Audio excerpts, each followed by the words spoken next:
Hello everyone, it's 25 मई। आज सुबह मैं 8 बजे पहुंची थी गुवाहाटी से आके 12 आवर जर्नी करने के बाद, एग्ज़ाम दे के आके। और उसके बाद मतलब 1-2 घंटे तो मैं कुछ नहीं कर पाई। उसके बाद मैं नहा वहा लेके सो लिया मैंने, और मतलब 4-5 आवर्स पूरा नींद ले लिया। और फिर अभी टाइम हो गया है 6 PM, और लास्ट 1-2 आवर्स से मैं ड्रामा का एक्सप्लेनेशन सुन रही थी, क्योंकि मेरे को कुछ समझ नहीं आ रहा था मैं क्या करूँ। मेरे को बैकअप के लिए भी मतलब जो प्लान है मैं उसके अकॉर्डिंग भी कुछ नहीं कर पा रही हूँ, बिकॉज मुझे समझ नहीं आ रहा है रिसोर्सेज क्या है। और ऐसा लग रहा है मतलब वहाँ भी पेपर उलट पुलट आ गया तो, और बहुत मैं नहीं कर पाऊँ, क्योंकि मेरा बैकअप का जो मैंने एग्ज़ाम सोचा था वो भी 1 महीने बाद ही है। एंड उसके बाद में मतलब मैं एक्सप्लेनेशन सुन रही थी, मतलब टीचर्स के वीडियो भी मैं उतना कनेक्ट नहीं कर पा रही हूँ, क्योंकि मेरे को जो आता था या मेरे को जो बेसिक्स आना चाहिए था एग्ज़ाम में, मैं वो भी नहीं कर पाई। मतलब मेरा एग्ज़ाम क्या गया गॉड नोज़। और मैं मतलब हिम्मत भी नहीं कर पा रही हूँ कि मैं PYQ एनालिसिस कर लूँ। PYQ बोले मतलब 2026 का प्रीलिम्स का paper. But I think next मुझे वही करना चाहिए, क्योंकि something is better than nothing, right? And I'm again struggling with starting from zero, and I don't know what to do, but let's start. अभी मैंने क्वेश्चन पेपर का analysis देखा, और मतलब मैं सुन रही थी और बस देख रही थी। मैंने नोट से ऐसा कुछ मार्क नहीं किया, और फिर मैंने देखा कि सर ने जो बोला था लॉजिक वो यूज़ करके मेरे को समझ आया था। फिर मैंने सोचा कि मैंने इसको अटेम्प्ट किया है। फिर मैं नोट्स मतलब मैं क्वेश्चन पेपर देखने लगी, और मुझे रियलाइज़ हुआ कि मेरे को समझ आया था वो, बट उसका ऑप्शन जो 1 2 3 वहाँ पे दिखाया गया है, और रियल में जो एग्ज़ाम हॉल में था वो अलग था। और वो ऑप्शंस देख के मैं डर गई, और मैंने उसको बाद में अटेम्प्ट करने का सोचा था, बट पेपर इतना लॉन्ग हो गया था कि मैं अटेम्प्ट ही नहीं कर पाई। मतलब पहला रीडिंग में ही जो सही लगे सब कुछ मार्क करो, ज़्यादा दिमाग लगाने की सोचना भी मत। मुझे ऐसा भाई पड़ा है अभी। अब देखो सेम क्वेश्चंस का आंसर ChatGPT अलग बता रहा है, क्या करें? I just analyzed CS paper 1 all by myself, but through ChatGPT, and मेरे को रियलाइज़ हुआ कि इस बार तो बहुत दूर है। 70 के आसपास होता तभी भी मैं मान लेती कि मैं थोड़ा सा तो काबिल हूँ, बट काफ़ी दूर है कट ऑफ से।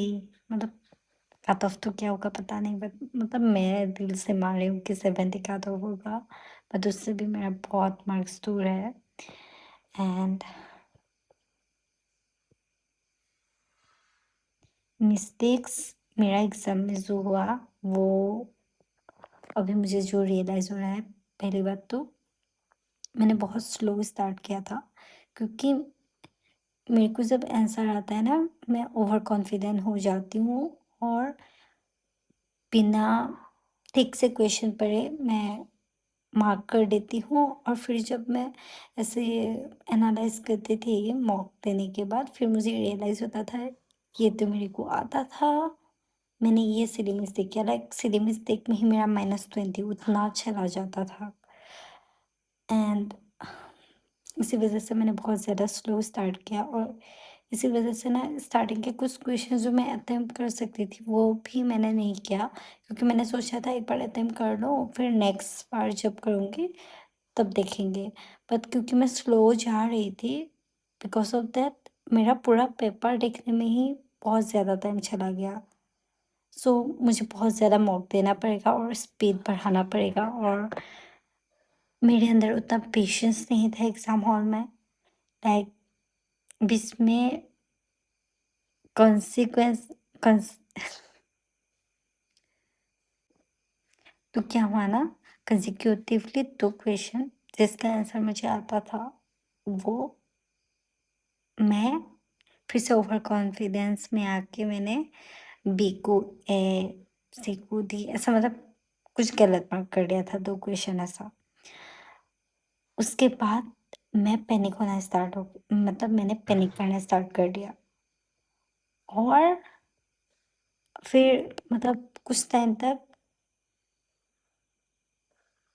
मैंने कुछ क्वेश्चंस अटेम्प्ट ही नहीं किए। मैं पढ़ रही थी, बट मतलब मेरी हिम्मत ही नहीं हो रही थी कि मैं उसको मार्क करूँ। एंड एंड ऑल्सो मुझे बहुत ज़्यादा रिवीजन, बहुत ज़्यादा प्रैक्टिस करना पड़ेगा, क्योंकि इस बार मैंने हालांकि मैंने बस 2-3 बार ही नोट्स का रिवीजन करके 2-3 बार, और कुछ-कुछ सब्जेक्ट का 4-5 बार बस ऐसा ही रिवीजन करके मैं देने के लिए चली गई थी, वो भी बस क्लास के नोट से। और ऊपर से मतलब और कुछ सब्जेक्ट मैंने रिवीजन किया, बट मतलब एक सब्जेक्ट 1-2 सब्जेक्ट का मैंने 4-5 बार रिवीजन किया है, बट 2-3 बार नोट से प्रॉपर, और उसके बाद 2 बार उतना यू नो वो क्या वीडियो होता है वंस वो देख के। सो रिवीजन भी इनफ नहीं था, तो पेपर को ब्लेम करना एटलीस्ट मेरे लिए तो बहुत ज़्यादा इलॉजिकल हो जाएगा, क्योंकि अभी जब पेपर देख रही हूँ तो लगता है मतलब 30 उतना क्वेश्चन तो ऐसा था कि तुम आराम से प्री नॉलेज के साथ कर सकते हो, बट उसमें भी 60 आ जाता अगर हो पाता तो। और बाकी जो भी क्वेश्चन थे एलिमिनेशन यूज़ करके करने के लायक काफ़ी क्वेश्चंस थे, मतलब मैंने जितना किया है मैंने सारा एलिमिनेशन ही यूज़ किया था, और उसमें भी मैंने कुछ कुछ का उलट पुलट लॉजिक लगाया था, जैसे ब्रह्मपुत्र का डिस्ट्रीब्यूटरी होता है ना, मैं वो बात भूल गई। और सतलज वाला जो आंसर था उसका मेरे को समझ नहीं आया कि वो हो सकता है, क्योंकि सतलज का मैंने मैपिंग नहीं पढ़ा था, और सतलज के नीचे कौन सा था, मतलब वो 2 रिवर जो ऑप्शन में था लास्ट में, वो मैंने ठीक से पढ़ाई नहीं की थी उसके बारे में डेप्थ में, सो वो मैं तब नहीं कर पाई, तो वो तो पढ़ने से ही हो जाता ना। वैसे ही COP27 हालांकि वो पुराना है, बट क्लासेस में पढ़ा देते हैं, तो it's also my fault. And एंसियन का कुछ कुछ मैंने बुद्धिज्म का क्वेश्चन गलत किया, वो एम्प्टी थ्रोन वाला, लाइक वो कैसे गलत कर सकते हैं कोई, बट मैंने किया। और ऑल्सो ना मॉक में ऐसा कभी नहीं हुआ, बट एग्जाम में जाके ऐसा हो गया कि मेरे को यू नो आंसर पता चला है 80 का। ए मतलब 80 का है, वो मुझे याद नहीं कौन सा क्वेश्चन का था, बट किसी क्वेश्चन का ऐसे आंसर मुझे ए मिला, और वो मैंने गलती से 70 पे क्लिक कर दिया, तो मैं 70 वाला क्वेश्चन पढ़ ही नहीं पाई, तो मतलब -0.66 ऐसे ही आ गया। सो उसमें भी मतलब प्रैक्टिस प्रैक्टिस बहुत ज़्यादा इम्पोर्टेंट है, मतलब बस फ़ोन में ही मॉक या आईपैड में ही मॉक नहीं, डायरेक्टली शीट में मॉक देना पड़ेगा। बट मैंने बहुतों को पूछा है, उन्होंने 90-91 उतना अटेम्प्ट कर लिया है, तो ऑफ कोर्स हम लोग जो सोच रहे हैं कि हमारे साथ बुरा हुआ, हमारे साथ बुरा हुआ, no I don't think so हमारे साथ उतना भी बुरा हुआ है, क्योंकि अगर वो लोग कर सकते हैं और उन लोगों का 100 आ रहा है, 95 100 105 टोटल में, तो गलती शायद हमारे एंड से ही कहीं ना कहीं हुआ है। सो पेपर जो भी था, आई don't know about others, but for me गलती सारी मेरी ही थी, मेरे को ज़्यादा इम्प्रूव करना पड़ेगा इसके काबिल बनने के लिए। सीसेट पे भी मैंने फेल किया, आई मीन मैं क्या बोलूँ।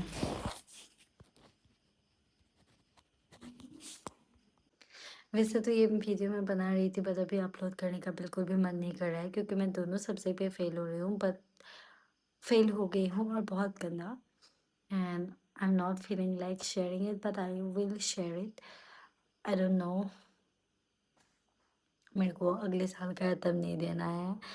आई होप मैं जो बैकअप प्लान कर रही हूँ वो वर्क कर जाए और मुझे थोड़ा सा टाइम मिले, क्योंकि इतना कम मार्क्स, इतना भी कम नहीं पड़ा था, बट आई थिंक रिवीजन मैंने बहुत कम किया था, एंड ऑल्सो मैंने स्टैंडर्ड बुक नहीं पढ़ा था, स्टैंडर्ड बुक से क्वेश्चन भी नहीं आया है वैसे, बट फिर भी आ जाता तो शायद थोड़ा बहुत कर ही पाती, जितना मतलब खराब किया है उससे तो बेहतर ही कर पाती, क्योंकि मॉक में तो इससे बेहतर ही मार्क लास्ट 1 मंथ में मिल रहा था।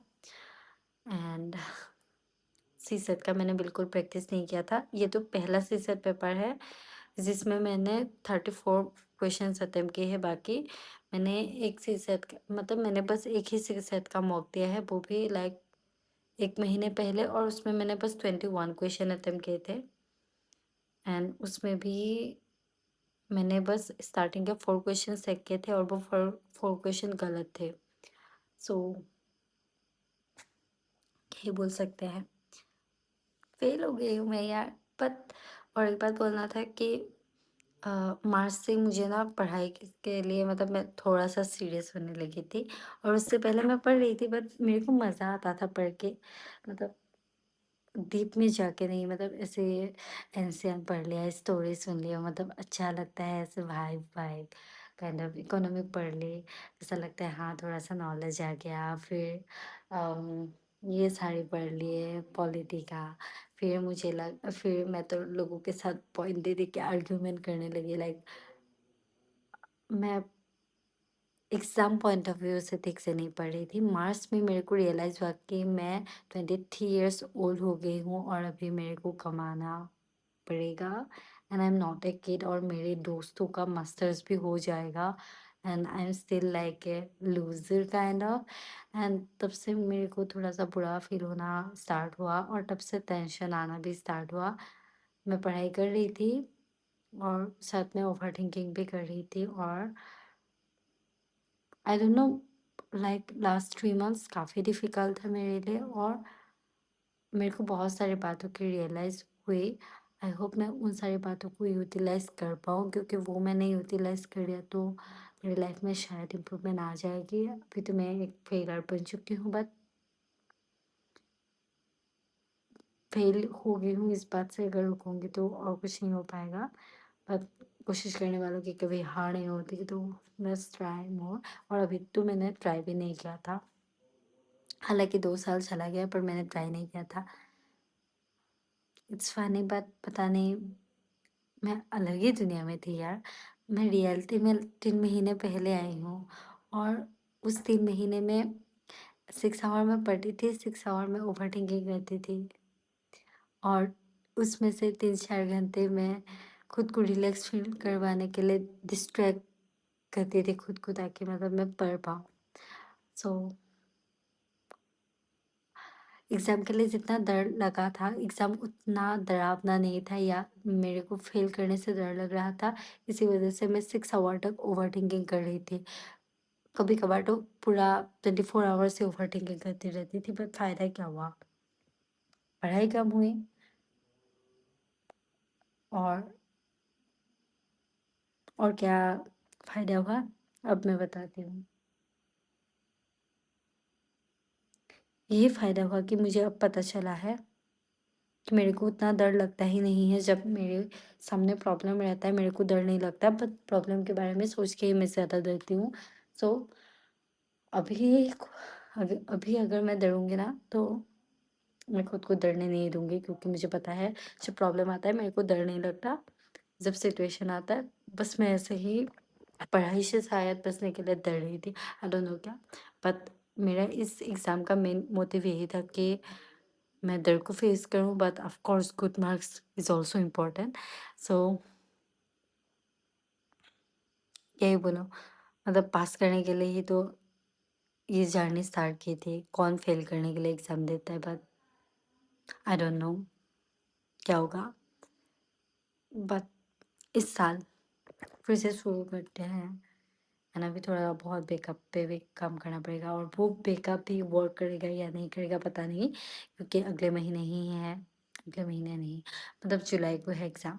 सो आई डोंट नो क्या होगा मेरी लाइफ में, but if you wanna know please join me in my channel. हालाँकि ये सारी वीडियो मुझे अपलोड करने का मन नहीं है, क्योंकि ऐसा बुरा सबको ही लगता है, बट अपलोड कर देती हूँ ताकि पता नहीं क्या हो। But if someone watching till now, thank you for watching.